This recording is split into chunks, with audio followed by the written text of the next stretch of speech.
So we finally got to the main event, which was for the WWE World Heavyweight Championship number 3. Seth Franklin Rollins defending against our friend old badass Bron Breakker. And Bron is a heel now. As the folks will recall, we predicted when we started watching NXT, or no, it wasn't. He came in after we had started, but when Bron Breakker came into NXT, we were still watching it. And we predicted that he would be the WWE champion in 3 to 5 years. And that was what, 2 years ago? And I think we're still looking good. We quit watching him when NXT suffered the slings and arrows of outrageous conquest and was turned into a goddamn Nickelodeon's fucking slime ball show with the unicorn vomit. And so we haven't been keeping track of him. But apparently, Brian, our little boy is growing up. Did you see the look of him, the state of him? I saw the state of him, the gall of him, as somebody put it. No, the only thing I didn't like, and you'll probably disagree with me, but we see so many people, and especially with Wardlow on the other show, wearing all black. I liked him better when he had some colors in his singlet. I know that sometimes with WWE, it's as simple as he's a heel now. He can't wear white or he can't wear festive colors. I don't know what they would say. Yeah. But I don't know. That's the only thing that made him not stand out as much as he used to, is that he looks too similar, I think, when he wears just all black. Well, I agree with you in concept, in principle, but it didn't bother me here because I don't care right now if he's wearing fucking pink and purple polka dotted ping pong balls around his body, right? Really? You wouldn't care? It's NXT, and this ain't going to be the fully formed Bron Breakker, but I wanted to see if his work was progressing. I wanted to see if he was still in shape. I would love to see an interview with him where he's actually allowed to cut a promo, as I said, but that may be hoping too much right now rather than being given scripted shit. But no, what they did was because he had the psychedelic tights on. Is that psychedelic or is that paisley? What was that pattern that he had? But it was the same kind of thing that his dad used to wear 30 years ago when he got started. That same wild, crazy colored pattern. And that was one of the subtle plays on him being the son of a Steiner baby, even though they weren't revealing it publicly. And then after Rick's transgressions, they, probably won't be beating it to death anytime in the near future. But when they switched him heel, apparently in NXT, they took the color away. I can see them saying, well, we're going to make that mental adjustment. We'll take the color away from him so he's more heelish. But this ain't going to be what we see when he's called up, I don't think, either. So I'm not bothered by it now, is what I'm saying. The point is, now that we see him, now he's a heel.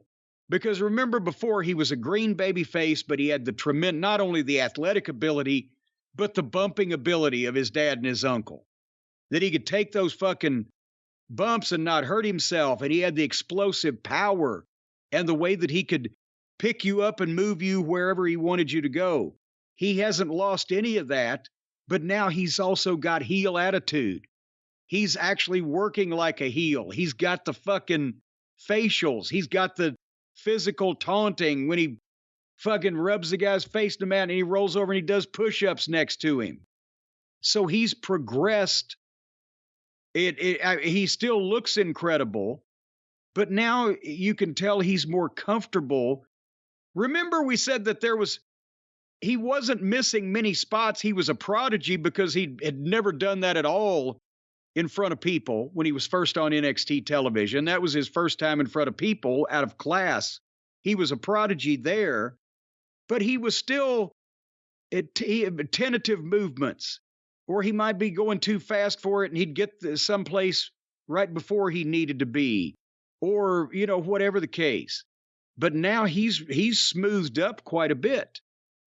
And so that's what I wanted to see. I wanted to see, was there progression, not only in terms of smoothness, but also in terms of, does he have a heel attitude now? Is he the blank-faced baby face that has explosiveness but nothing else, or can he be the surly or smart ass fucking heel.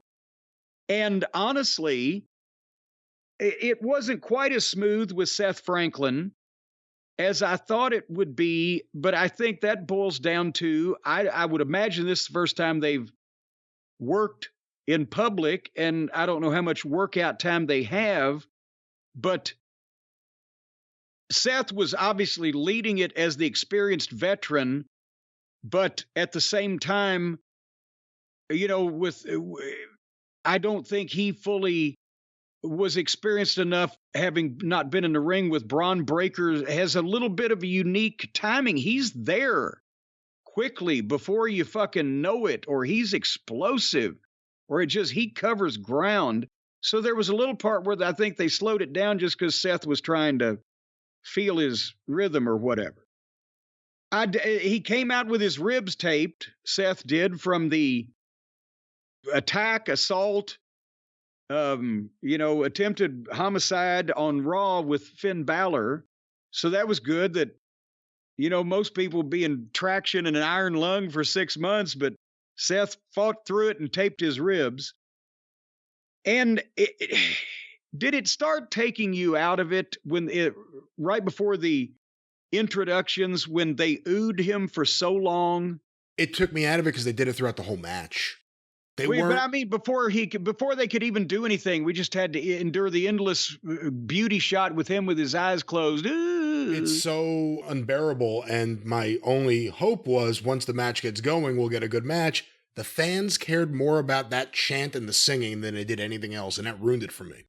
Yeah, and you would have thought, because that's the fake fans, right? That's the friends and family plan at NXT. They're the same people pretty much every week, either regulars or friends or family, is what we've been told.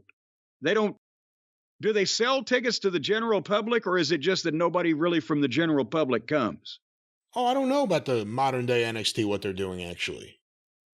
For some time there, because they were... During the pandemic, they definitely had like friends and family. Well, but no, I'm just talking about, because how big is the fucking building, for fuck's sake? They don't have that many people there. So somebody give us the scoop and we will read it out. Are tickets on sale to the general public? Does the general public come, whether tickets on sale or not? Is it more of a hometown friends and family audience? Do they know what they're supposed to be acting like? But nevertheless, after this goddamn production they went through, and Bron's entrance, by the way, I didn't mention, the dogs barking and everything, that's fucking great. He looks great. I still say by 2025, he'll have one of the 3 to 5 world title belts that they'll be featuring by then. One of the 3 to 5 belts, really? Well, 2 more years. They got 3 now. It's a big company, their expansion plans. But by the time that they got the entrances and the introductions, and by the way, girl announcer introduced Bron Breakker, no weight, no hometown, and the challenger, Bron Breakker. The fuck? But after all of that, it was almost 10 minutes to get the bell rung, and they started hot and went to the break in 1 minute. As soon as they came back from the break, Bron Breakker hit a perfect standing Frankensteiner on Seth coming off the ropes, and the announcers ignored it. And I don't mean ignored it by not calling it the Frankensteiner, ignored them, but didn't even mention the move. They were talking about something else, and they kind of went, ooh, in their voice. And shouldn't that be a feature offensive move of his with a new name that people will pop on, not only because it's a cool move, but because they know that it's second generation or whatever the fuck? You would think, yeah. Anyway, Bron Breakker's smooth. He moves well. I wrote, Seth made a comeback and hit 3 dives in a row, and fans won't stop singing that bullshit. And then Seth pulls the lid off the announce desk and super kicks Bron Breakker onto the top of the desk, and then goes to the top rope of the ring and splashes Bron Breakker off the top rope through that table, flatter than a plate full of piss. To the floor they went. And the announcer said, We'll be right back. And they went to the break in 5 seconds. There were still pieces of the table rolling when they went to the fucking break. And I'm like, where else would you see that? Seth Rollins and Bron Breakker may be dead, folks. Let's go sell some fucking douche. What? Do they cut away when the Indy 500 race car driver fucking crashes into the wall and the car's in flame? The car is burning. We'll be right back after this word from State Farm. I thought of you during the commercials. There was one commercial I'd never seen before for a product called Poof.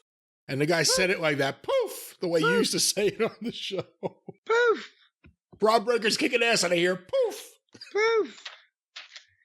So anyway, they finally came back, but thankfully both guys were fine. Because Seth was making another comeback.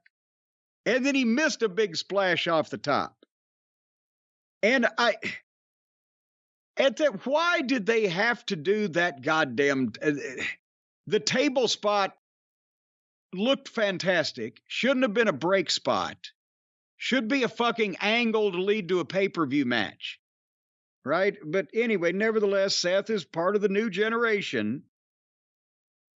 So then anyway, missed the splash off the top, and Bron gets the Steiner recliner. Seth gets a rope break. Did you see the spot where Bron ran nimbly up to the top, just stepped right up to the top rope and Hurricane Rona'd Seth off on the fly? And he's got to be he's leaned up, but he's got to be 240, right? 245 easily. Oh, I don't know. You think he's that big? I think he's thick. And another classic line of Arn Anderson's, muscle weighs more than fat. And he's solid. Anyway, 230 to 240. But he's moving well. Boom. And then Seth bounced up into Bron's press and power slam, which he hit perfectly, got the 2 count. Big false finish. Seth hit a pedigree and got a 2 count. Bron Breakker hit a fucking spear that knocked Seth back into fucking Iowa and got a 2 count. And then Bron comes off the top, but into a super kick and puts himself right in a perfect spot for the curb stomp. And then Seth doesn't even bother for the cover, goes for another one, which was absolutely called for to not beat the kid in his hometown, just with one finish. Boom, hit a second curb stomp. 1, 2, 3. So they're taking care of Breakker on the finishes also, and they obviously wanted Seth to come down here to see what the kid's got.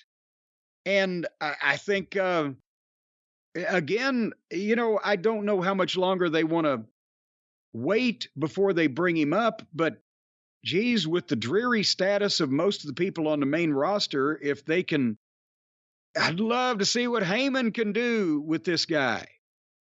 I know he's busy with the Island of Relevancy, but maybe he could take a helicopter over to the fucking sandbar of Breakker. Well, that was NXT, and any hopes of us watching it going forward are probably killed with this episode.